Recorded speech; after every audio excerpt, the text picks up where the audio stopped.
जिस मनुष्य की जिह्वा भगवत नाम का गुणगान करती हो, भगवत नाम का स्मरण करती हो निरंतर, उसके हृदय में भगवान रहते हैं। भगवान का तीसरा घर है वो। इसलिए साधक महात्मा कहते हैं, बार बार कहते हैं, कुछ न करो, केवल भगवत नाम लिया जाए। इस कलिकाल में बुरा न मानिएगा, कलयुग में यज्ञ लोग फुल पैंट पहन के स्वाहा स्वाहा कर रहे हैं। पैंट पहने हैं, स्वाहा किए जा रहे हैं। यज्ञ है? जब तक काछ न लगा हो धोती का, आप बैठ नहीं सकते वहां पर। यज्ञोपवीत है ये नहीं, कंधे में स्वाहा किए जा रहे हैं। यज्ञोपवीत कहां है महाराज? खूंटी पर बा। यज्ञोपवीत कहां है? खूंटी पर टंगाया है। हम यज्ञ कर रहे हैं।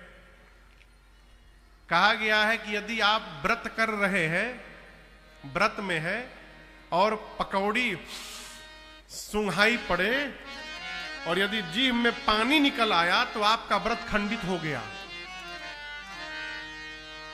यदि जिह्वा में पानी निकल आया, अरे कई लोग तो मिठाई देख के व्रत तोड़ देते हैं। हमारे एक परिचित है, मैं उनका नाम नहीं लूंगा। एक बार हम लोग कथा में थे, एकादशी का व्रत था। सब लोग सो गए, वो सो ही नहीं रहे थे। बोले भैया सो जाइए 12 बजे के बाद महाराज। क्यों? समोसा आया है। तो 12 बजे के बाद, 12 बजे एकादशी खत्म, 12 बजे के बाद समोसा खाएंगे फिर सोएंगे। ये व्रत है? कलयुग का जीव न ठीक से पूजा कर सकता है, न ठीक से व्रत कर सकता है, न यज्ञ कर सकता है। फिर उपाय क्या है महाराज? केवल और केवल भगवान का नाम लेना है बस। एहि कलिकाल न साधन दूजा, जोग यज्ञ जप तप व्रत पूजा। उपाय क्या है? राम ही सुमिरिय और गाय, राम ही संतत सुनिय राम गुण ग्राम। केवल भगवान का स्मरण, भगवान के नाम का गायन और भगवान की कथा का रसस्वादन, इसके अलावा तीसरा चौथा कोई उपाय नहीं। भगवत नाम लीजिए। घर में सबसे अधिक जिसको बुलाना पड़ता हो, उसका नाम बदल के भगवान के नाम पे रख दीजिए। बच्चों का नाम गुड्डा गुड्डी रखने से क्या लाभ होगा? हो भगवान के नाम पे रखिए। एक पापी थे, उसका नाम था अजामिल। आप लोग भागवत जी की कथा में सुने होंगे, मैं संतों से सुना हूं, भागवत जी का ज्ञान तो मुझे है नहीं। नाम था अजामिल। पाप में रत रहते थे अजामिल। पत्नी भक्त थी। एक महात्मा से पत्नी ने पूछा कि उनकी पत्नी ने कि मेरे पति का उद्धार कैसे होगा? महात्मा ने कहा, देखो एक काम करना, जो पुत्र होगा ना उसका नाम नारायण रख देना। बेटा हुआ, पत्नी ने नाम नारायण रखा। अजामिल पापी तो था, लेकिन अपने बेटे को बहुत प्रेम करता था। और कहते हैं जब उसका प्राण निकलने का समय आया, आखिरी समय, तो अपने बेटे को बुलाया, नारायण कहां हो तुम? हे नारायण एक बार आ जाओ। नारायण मैं तुमको बहुत याद कर रहा हूं। मरने से पहले एक बार मैं तुमको देखना चाहता हूं। नारायण कहां हो तुम? वो बुला रहा था अपने बेटे नारायण को, लेकिन बैकुंठ से नारायण के पार्षद आ गए उसको लेने के लिए कि मुझे बुला रहा है। अब आप कल्पना करिए, यदि अजामिल अपने लड़का का नाम डबलू रखा होता तो भगवान आते ना। है? बच्चों का नाम भगवान के नाम पे रखिए। अरे जितनी एक जगह मैं कथा गा रहा था, ये प्रसंग आया, मैंने निवेदन किया बच्चों का नाम भगवान के नाम पे रखिए। एक माई खड़ी हो गई बीच कथा में, जगह मुझे याद नहीं कौन सा स्थान था। वो बोली, महाराज इस वाक्य को वापस लीजिए। क्या हो गया हो? बोले क्या हुआ माई? नहीं नहीं, बच्चों का नाम कदापि भगवान के नाम पे नहीं होना चाहिए। बोले क्यों? बोली अच्छा, यदि बच्चों को गाली दिए तो गाली किसको जाएगा?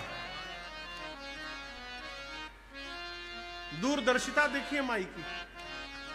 बोली यदि लड़का को गरियावे हम गुस्से में तो वो गाली किसको लगेगी? हम बोले माई ये कौन संस्कार है कि लड़का को गरियाना पड़े? ये भी तो हो सकता है कि यदि बच्चे का नाम भगवान के नाम पर हो तो गाली निकले ही नहीं मुख से। जय हो दंडवत सरकार, दंडवत सरकार, दंडवत सरकार। जय जय जय जय जय जय जय जय। विराजमान बाल मुकुंदाचार्य नाम सरकार।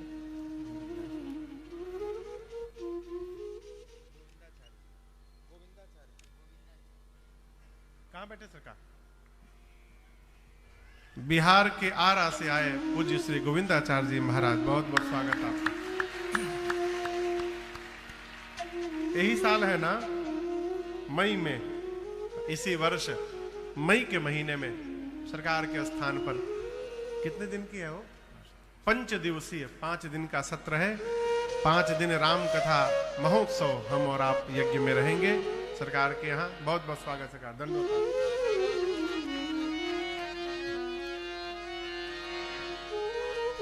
बच्चों का नाम भगवान के नाम पे रखिए। क्यों? जितनी बार बुलाएंगे कम से कम उसी बहाने मुख से भगवत नाम का उच्चारण तो होता रहेगा घर परिवार में। जहां बैठते हैं वहां भगवान का नाम लिख के रखिए। ये मैं उपाय बता रहा हूं भगवत स्मरण का। देखिए एक काम ऐसा है, मैं आपको निवेदन करूं, सूरज बाबू, हम आपको एक काम मना करें कि आप नहीं करेंगे, आप करेंगे उस काम को? गंगा जी में खड़ा करके क्रिया धरा दे आपको कि गंगा जी में खड़े होकर क्रिया खाइए कि आप ये काम नहीं करेंगे, आप वो काम करेंगे? जोर से कहिए। लेकिन आप करेंगे। आप कहीं क्रिया खा लीजिए, आप करेंगे। कौन सा काम? हम आपको यदि मना कर दें कि आज के बाद आप हिंदी नहीं पढ़ेंगे, संभव है का? जिह्वा पढ़े चाहे ना पढ़े, देखिए व्यासपीठ में सामने क्या लिखा है, पढ़ना नहीं है, केवल देखिए। जैसे आंख जाएगी, जिह्वा पढ़े चाहे ना पढ़े, आंखिया पढ़ लेगी मेरे राम लिखा है? समझ रहे मेरी बात को? उसी प्रकार आप दिन में सबसे अधिक जहां बैठते हैं, अपने कार्यालय में, अपने ऑफिस में, अपनी गद्दी पर, वहां चारों तरफ भगवान का नाम लिखवा के रखिए। काम करते करते जब जब वहां दृष्टि जाएगी, जिह्वा पढ़े चाहे ना पढ़े, आंख भगवान के नाम का उच्चारण करेगी और काउंटिंग चलती जाएगी आपको। ये भगवत स्मरण करने का उपाय है? गाड़ी लिए हैं, गाड़ी के पीछे भगवान का नाम लिखवा दीजिए। राम राम राम राम, राधे श्याम, जय सिया राम। टी2डी गड्डी लिखवाने से कुछ नहीं होगा। एक गाड़ी के पीछे लिखा था, डॉक्टर साहब विधायक जी के साले हैं। हाँ, मैंने देखा है, मैंने आंख से दिखा है, मोटा मोटा लिखा था विधायक जी के साले हैं गाड़ी के पीछे। भगवान का नाम लिखाइए। क्यों? आपकी गाड़ी के पीछे जीवन भर जितनी गाड़ियां चलेंगी, उन गाड़ियों में जितने लोग बैठे रहेंगे, उतने लोगों की आंखें यदि आपकी गाड़ी के पीछे जाएगी तो उनकी आंखें भी भगवान का नाम पढ़ेगी और उसका दशांश आपके हिस्से में आएगा। कभी रात को सोचिएगा, रात को सोते समय सोचिएगा बिस्तर पर जाकर, आज सुबह से हमने क्या क्या बोला है और उसमें से कितनी बार भगवान का नाम बोला है। आईना सामने आ जाएगा हो, स्वभाव बनाइए। भगवान के नाम अमृत है। हमारे पूज्य महाराज ऋषि का एक पद है, हम लोग दिनवा भर बकरी नियर बकर बकर काका नहीं बोलत है? अमृत है हरि नाम जगत में,